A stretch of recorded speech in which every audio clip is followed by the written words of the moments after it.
3 ways to gamify your training. Gamification is one of those things that, like, there's pros and cons to it. I think our generation is just as attention deficit oriented, right? We can't pay attention to anything anymore. And training should be fun and engaging, but it also sometimes is just doing the same stuff over and over again in a way that you're going to get good via deliberate practice, right?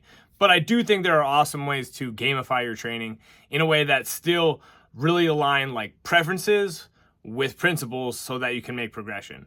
And the 3 big things that I think about, and I've been influenced by a few people that I'll talk about in this video, but the 3 big things that I think about, the first is just trying to set personal bests in as many different things as you can on a regular basis. This is something that I think I took from an article by Travis Mash, and I really just started to implement it.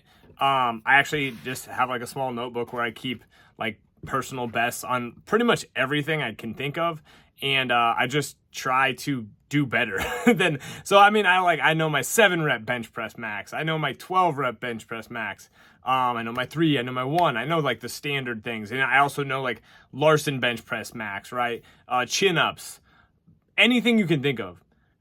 I think it is really cool to keep tabs on your personal bests, and then every once in a while sprinkle that type of stuff in there, or on a regular basis, or use blocks of 4 to 6 weeks to try to build up the capacity in any given one of those lifts. You're just trying to get a stimulus, something that you've literally never done before.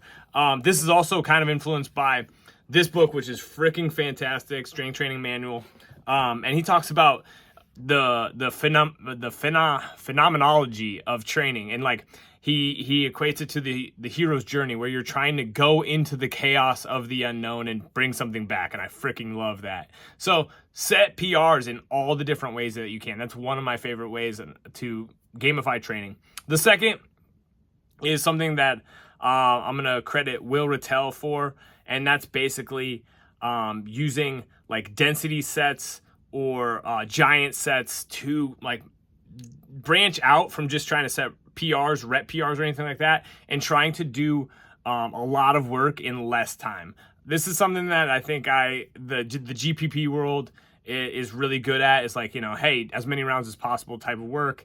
I think AMRAP sets are also really awesome, but there's also something really special to like doing, as many reps as you can in 12 minutes at 85%, right? Where you're doing maybe a set of 5 to start, and then you're doing a bunch of 3s to kind of work through and try to hit a certain rep quota.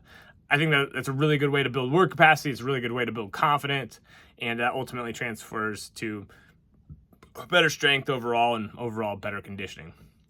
The final gamification thing is actually something from Austin Yoakum, and it's just be okay with sucking at stuff. Find new things to make side quests and then try to get better at them. I think an aspect of novelty is really important in training. It's fun to do new things and be a beginner. And I think always having that beginner's mind is important, but I do think learning new skills, working on things that you quote unquote suck at, and being okay with that process is really what training's all about. So gamify your training, make it interesting, make it fun, take your preferences, figure out the principles, and work on progressing things. That's the key to all this stuff. And that's all I got for today. Thanks for being here. Peace.